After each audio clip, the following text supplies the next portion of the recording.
Okay, I'm going to walk through some hints on how to improve your scores here with neural networks. Now, again, with the basic neural networks that you learn, that you know so far, there's limits of what you can do with this, but we'll try to improve our scores some. Let's look at how some of this information is encoded and how it works.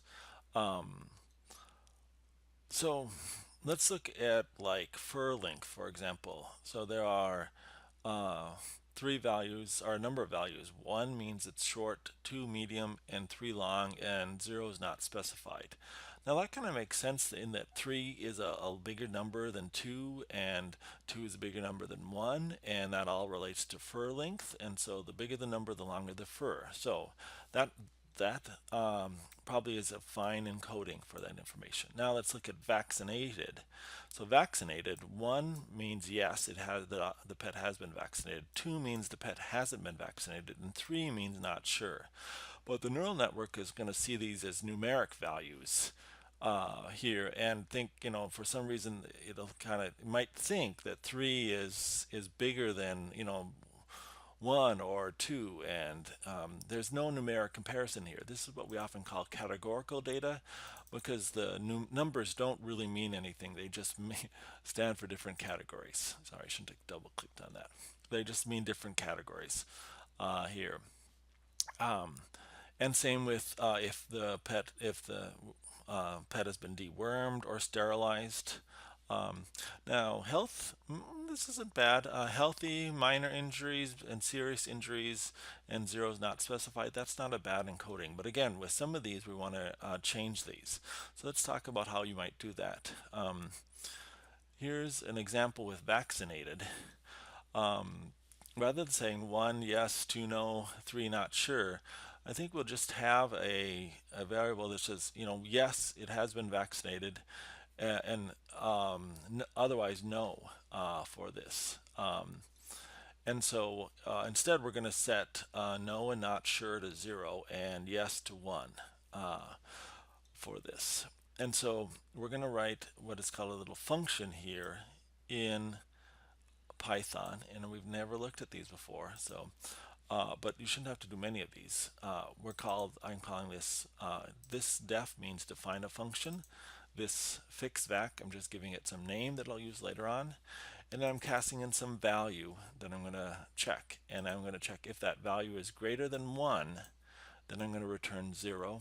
Otherwise, I'm going to return that value. And so I can walk through the different things. If it's a 1, if value is 1, oops, I think I did this wrong. Yeah, if it's 1, it'll check if value is greater than 1, nope. And so then it'll return that value, it'll return 1. But if it's 2 or 3, if value is 2 or 3, then it'll be greater than 1 and it'll return 0. So this is my function to set up this encoding.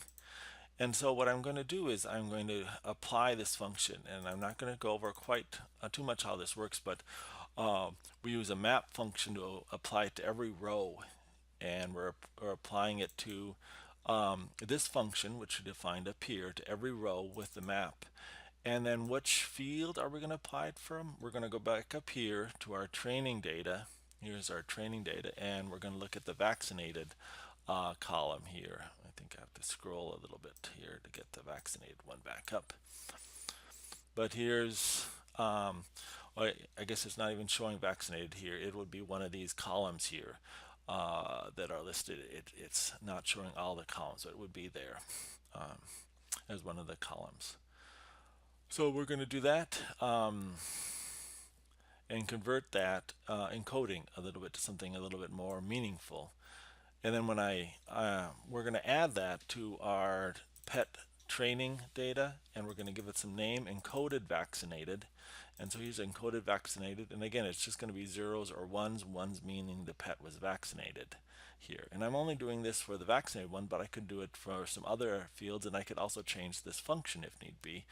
I could define other functions that I need.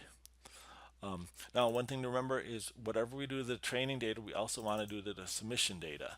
So we're doing the same thing to the submission data also here. Okay, so that's one thing to do, is look in the encodings. Now there are other encodings that are more categorical here. For example, the breed or the color of the pet are categorical ones. So the color is just a number here, and there are actually a bunch of values that are in the database out there. And we actually read those in here at the beginning. Oops. Here we read in the color labels here, but I don't actually print those out.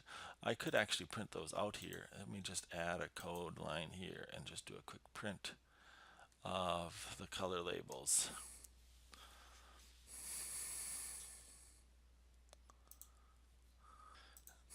Okay, in order to print off the color labels, I actually have to run the code above it that reads it in. So I ran that code now, and here's the color labels here. Oops, I'm reading in the state information, looks like. Yes, let me just switch this around. I have state here and color here. Sorry about that. So the color labels should be right in here, and the states. And again, these are states. You might be looking for Minnesota or North Dakota here, but again, this is in Malaysia, so the state names are of course different there. Okay, so these are the different colors: black, brown, golden, yes, white. And again, these are categorical, so we might want to use one-shot encoding for that. Here now, I've got some basics set up here for doing that. Let's see, where is that?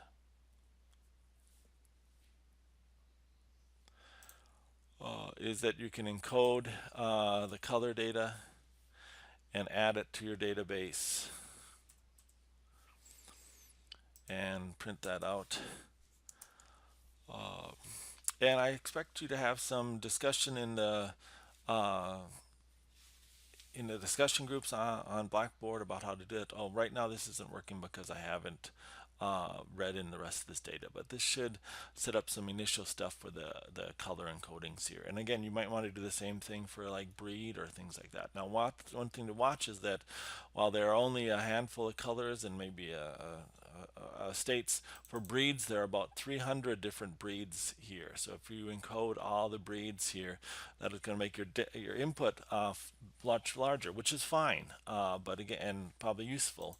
But again, you should watch that and realize that your network is getting much larger. So if you're encoding, like if you're going encoding both breeds and all the colors here, your database, I mean your input stuff could hit a 1,000 units of input, which is fine. We can certainly handle that, but just be aware of that, especially when you're setting up your network.